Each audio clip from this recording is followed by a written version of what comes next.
I wanted to be an astronaut. I should say the bit was set that it might be neat to be an astronaut when I saw John Glenn go into space.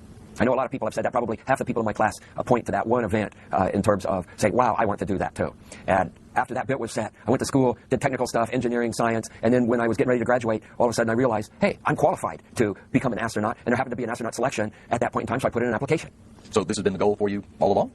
Not during my school years. You know, growing up, it wasn't like I got to do this so I could become an astronaut. I was just doing things that I like to do. I concentrated on things that I was interested in, and it wasn't until I was finishing up school that it occurred to me that I'm qualified and I could become an astronaut. Doing things you're interested in, like? Science experiments at home. Go figure. In my spare time on station, off-duty time, I do science experiments on my own design because that's what I like to do to relax. And when I was in high school, I did the same thing. On weekends, I would spend the time in my dad's shop making all kinds of little scientific inventions. And then when I was in college, I would do the same thing. And then I became an engineer in terms of my schooling, but really a scientist by profession, and I think by heart an explorer. Let's go back to the beginning of that story. Tell me about your hometown and what it was like for you when you grew up there. I grew up in a small logging farming town in Oregon, not too far from Salem, in the middle of the Willamette Valley. And growing up in that environment, I learned to not only fix things and take care of things, but I also was able to go off into the woods and go snorkeling in ponds and look at pond mud under a microscope and ask questions and get excited about just the world around you. So you took advantage of what was there. You take advantage of the environment that you happen to be thrust in, and as a kid you have no choice in that, and you just do what you can do in the environment that you're in. And I took advantage of being in a small town. It happened to have a really good high school with teachers that would encourage students who were interested in science and math, and I graduated from high school and hit the college circuit with all the skills necessary to do well in a college environment. Did you get a chance to see Silverton from space? I did. Silverton being in the middle of the Willamette Valley, it's a low contrast target, meaning it's kind of hard to see from space. If you're looking at something in the middle of the desert, you get stark shadows and high contrast and you can see small details. But farming communities in the middle of a farming valley, the contrast is so low, it's hard to see unless you use binoculars or a telephoto lens. And you knew it was coming, so you'd have the opportunity to be prepared. You know that these things are coming, and you'd be amazed at how quickly they go by. Orbital velocity over a single point on Earth, you have maybe 45 seconds, maybe 60 seconds to look at any one area, and then it's out of view. A second ago, you had brought us up to the point in the story. You said you went to a very good high school that got you ready to go off into college. Pick up the story from there. Tell us about your college, your graduate, postgraduate experience, and your professional career that led you up to becoming an astronaut. Well, in college, I learned that science, math, and engineering is the key to doing everything cool in life. And it allows you to go off on scientific expeditions and collect data. It allows you to go to the bottom of the ocean. It allows you to go to the top of mountains. It allows you to fly in airplanes in the stratosphere and take samples. You can do all these really cool frontier expeditions. It allows you to go to places like Antarctica as well. And so when I was in college, I focused on the science, the math, the engineering, because that was the cool stuff to do. Walk us through the steps for you in your college and graduate school. Well, I majored in engineering, in chemical engineering at Oregon State University, and I love chemistry and I love engineering, so I figured that would be a good compromise. And while in the engineering department, I would take extra classes, and I would take classes in economics, I would take classes in biology, I would take classes in glass blowing and surface chemistry, and things that you typically don't have time to do in a normal engineering curriculum, and somehow I would work them in. I guess I didn't date a lot in college, but that allows you to work in some of these other activities. So anyway, I was able to get this broad view of science and engineering, and then when I hit graduate school, I went to the University of Arizona, again in chemical engineering, and again I took as many classes outside of chemical engineering as I could, and graduated from University of Arizona. And then you had some quite interesting professional experience right away. Well, from University of Arizona, I went to Los Alamos National Laboratory, and they like to get people young right out of school so they can be formed into the kind of researchers they want.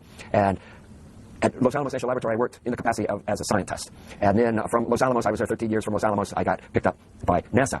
And I find it interesting that I worked the early part of my career at a national laboratory, and now I'm going back into space on Space Station, and again, it's a national laboratory asset. So in some respects, I've gone a full circle while I'm going in circles around Earth. Well, now you're going flying in space.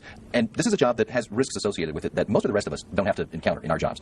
But it begs the question for you, and that is why. Why? What is it that you think that we're getting as a result flying people in space that makes it worth taking the risk to do it? Well, there's almost nothing that we have here in our modern society that doesn't involve some risk of those who are able to provide it for us. And we don't necessarily notice that, or we don't take the time to notice it, but you look at something as simple as our airplane travel. I should say we take it for granted that we can jump on an airplane and fly halfway across the country for a birthday party, and then we fly back to work the next day. And things that were unheard of 100 years ago. Now we jump on an airplane and fly all over, and we have very little thought as to the safety involved with flying airplanes. But it wasn't always that way. And it took people who were willing to accept some risk and work in a risky field to make airplanes and the whole aviation area as safe as it is today. And we oftentimes forget about that. And we are in the infancy stage right now for space exploration. We can do it, but it's right at the ragged edge of our engineering ability. And whenever you do something like that, the risk level is elevated. And if you're not willing to take the risk, then you as a society will not be advancing that field, and you'll be sitting back watching a different country who's willing to take the risk advance that field. And I think you can see historic examples of that with transoceanic exploration and the countries who literally wrote the map on what the new world looks like and the names in the new world versus those countries that might have had the capability early on but decided not to. John, you're getting ready to launch to the International Space Station to be part of Expeditions 30 and 31. Give me a summary of what the mission goals are for your time on orbit and what responsibilities and jobs are going to be yours when you're up there. Well, I'm one of the science guys and one of the repair guys. And fortunately, there's lots of science and lots of repair to do on station, so that will certainly keep us all busy. You've been to this station twice before on your previous space flights. What are you looking forward to about this opportunity to go back? Well, the first time I went there was Expedition 6 for 5.5 months, and you feel like station is your home. That's where you are living. The second time I went there was for a 16-day shuttle mission, and you feel like you're a visitor in somebody else's home. And I personally like the ambiance of living and working in space, so I'm looking forward to going back home. Well, the International Space Station today is a lot different than it was the first time you saw it. Yeah. Give us a rundown of what is there, what's up there on orbit right now. Okay. Well, the International Space Station has grown significantly since the last time I lived there. On the Russian side, they have 2 new modules. They have Meme 1 and Meme 2, and these are an airlock module and a storage research module, and they're planning to add yet one more module which will show up shortly after I return on this mission. On the US OS side of the station, we have 2 new nodes, which are kind of like the Connecto Lego block that you can fasten other modules together with. And we have the JAXA modules. There's 2 JAXA modules, the Japanese Space Agency modules. There's a Columbus module, which is a European Space Agency module. And then we have our storage closet. That's a reworked MPLM, which I can't even remember what that acronym stands for anymore, because sometimes these acronyms just become their own noun, and you forget what the acronym is. But the MPLM, which is a storage container, transportainer that we'd haul up and down in the space shuttle, one of those is now permanently attached to the space station, and it's the PMM, and that's its new name, and it's a big storage closet. You've got all of that in addition to the parts that were there the first time that you were there. So you've got lots of modules now, lots of laboratories. And as you mentioned, a lot of science research is on the agenda for you guys here. That's the primary reason we have the space station in the first place. A lot of the concentration of that science has to do with figuring out how people can live in that environment. So give me a couple of examples, if you would, of some of the human life sciences experiments that you're going to be involved with on this flight. Well, living and working in space go along with doing science experiments in space. And I see 2 basic areas of work. There's the scientific research, and then there's what I refer to as engineering research. And both of these are legitimate fields of advancing our knowledge. And engineering research might be working on a new regenerative life support system, which we have. And I was fortunate enough to be part of the crew that brought up and assembled the regenerative life support system that's currently on station. Multiple racks, starting with a new toilet that gets hooked up to a couple other racks, which ends up being hooked up to a new galley. And so I like to refer to this as the coffee machine, because it takes yesterday's coffee and has an uncanny ability to turn it into today's coffee. Now, that's one example of, as you said, engineering research. There's a lot of other research and other sciences. Talk about some of the human life sciences research that you guys are going to do. How you are, this is experiments for which you guys are the subjects. Oh, the guinea pig experiments. Much of what the microgravity environment has to offer is learning about how human physiology works. It's another experimental knob that you can tweak to put stress on a living system and see if there's something you can't learn. And what you learn has applicability to being in space, but it also has applicability to being on Earth. And so, for example, we have a nutrition experiment where we are looking at sulfur-based protein in your diet, which is primarily animal protein, and low sulfur-based protein, which is primarily plant protein. And the sulfur from the proteins that you eat gets oxidized into sulfates and sulfites, which can have some interesting effects on your body chemistry. And so we're looking at the effect of the protein composition in your diet in the microgravity setting of space. So that's one of many experiments that we are dealing with. In some respect, the fact that you are there is an experiment, right? Just to see how you respond to being someplace where there's only a microscopic level of gravity. That is true. By simply being in space for long periods of time, living and working, and coupling that with the right kinds of human physiological experiments, you yourself get turned into an experiment. It's kind of like you're the human equivalent of an ant farm. And the things that you learn when you are in space about human physiology have application to people who never leave the continents. And an analogy that I like to use is look at the early oceanic exploration, which helped spawn the research into vitamins and diet. And learning a cure for scurvy helped the sailors that went off on the explorations. But the real benefit were the people who stayed back on the continents, still suffering from scurvy, but now knowing at least a remedy for how to prevent scurvy from forming. And I see the same kind of advances in space with human beings. We will go there into a new environment. Our bodies will be stressed in ways that are not stressed on Earth. From that, we will learn physiological things about the humans and how our inner workings work. And from that, we will garner insight into how to help everybody that continues to live on the planet. Examples of that we hear about are the loss of bone and muscle mass that astronauts suffer while they're in space. Are there others? There are a bunch of things that are all related. It's a network. So if you lose muscle mass, then you're going to lose a little bit of coordination. And then you're not going to be as stable, particularly when you come back to Earth. And then you have several different kinds of muscles. You've got these smooth muscles that are wrapped around your veins and arteries that here on Earth we don't really think a whole lot about. But when you get in a weightless environment, all these muscles get lazy because they don't have to help regulate your blood pressure when you stand up and sit down because there's no difference. And all these muscles get lazy and out of shape. And then you come back to Earth and you stand up and you get faint. And so we're learning how these kinds of muscles interact with your body in this weightless environment and how possibly this can shed light into these kinds of disorders on Earth where people stand up and get dizzy and have trouble. So it's helping us on Earth even while we're preparing to go other places. And that's why that's important, because you have to be able to function when you get to those other places.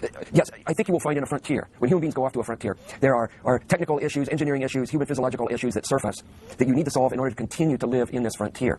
But by virtue of doing that, you solve problems that are back on the continent, so to speak, with people who never venture off into the frontier. So you get the benefit of being able to explore the frontier, and then you get to solve issues that are back on the continent. And the difficulty might lie in when you go to a frontier, you can never quite know what problems you are going to solve before you start your adventures. But after the adventures are over, everybody in hindsight can say, wow, look at all this stuff that we discovered. That's the fun part. That's the fun part.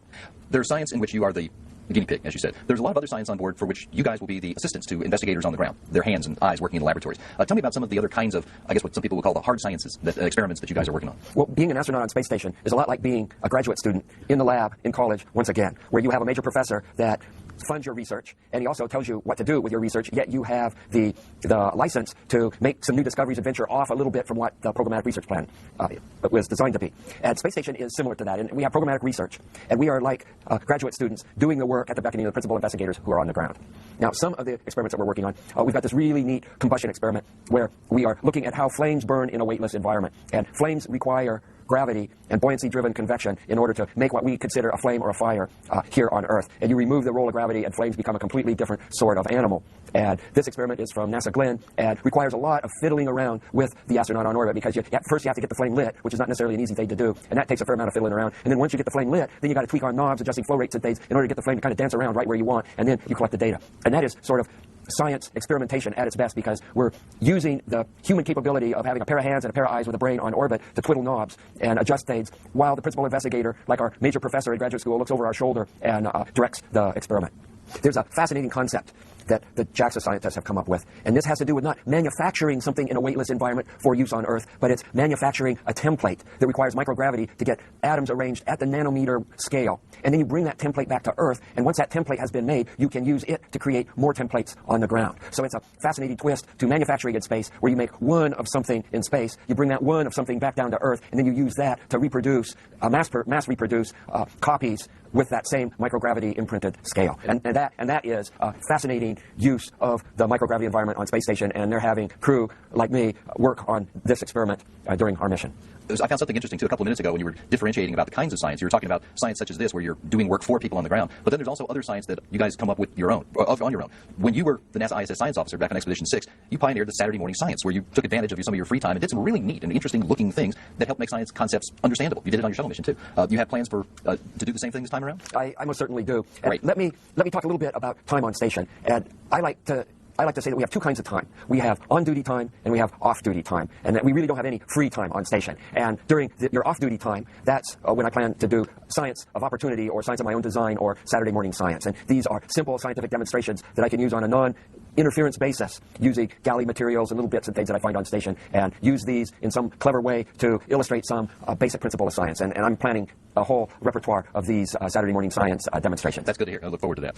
The U.S. segment of the International Space Station, since you've been up there, has been designated a national laboratory that's designed to boost utilization of the resource by other U.S. government entities as well as the private sector, and to help pursue some national priorities in the scientific areas. How's that working out so far?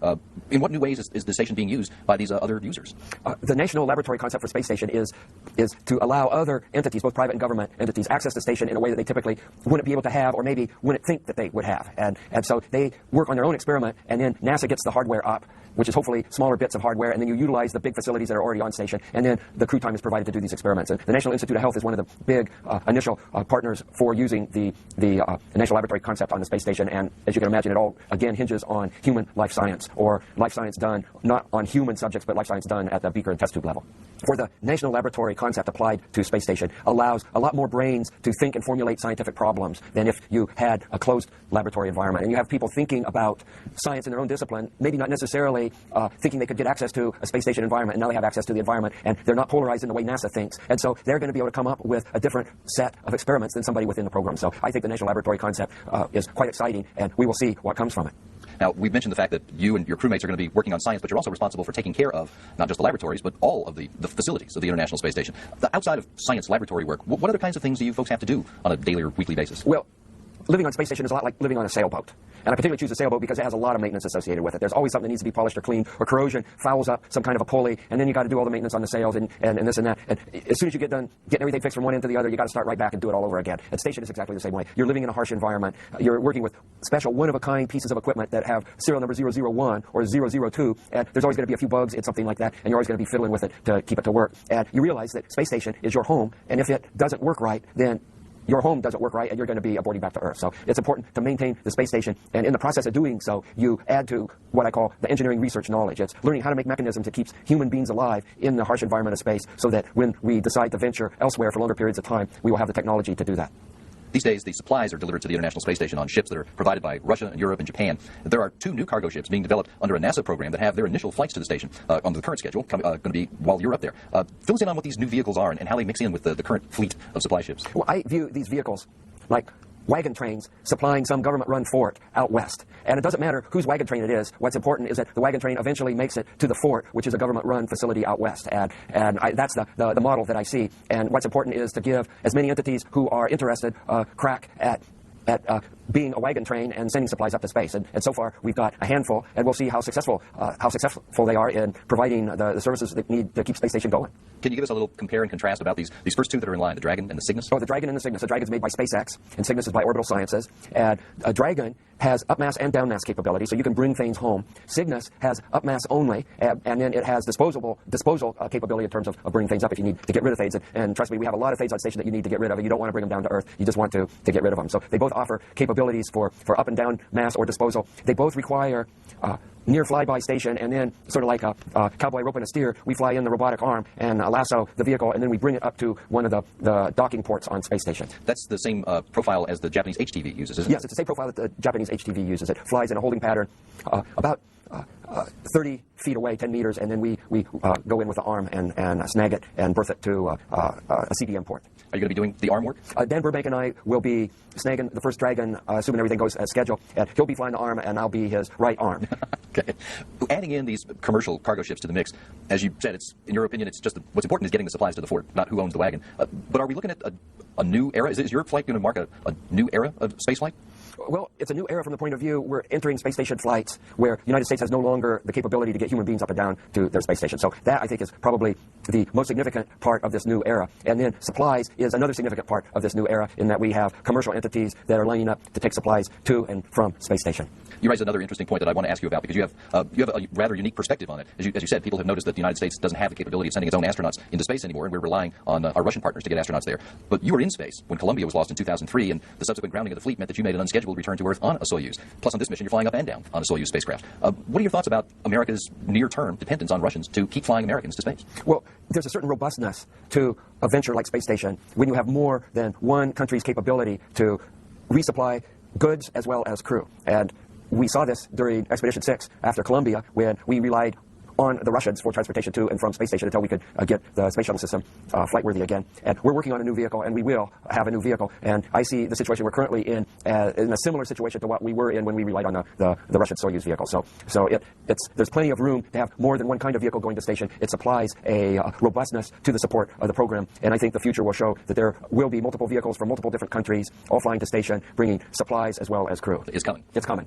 Introduction. We're at something of a... Have you ever heard of the flat Earth theory?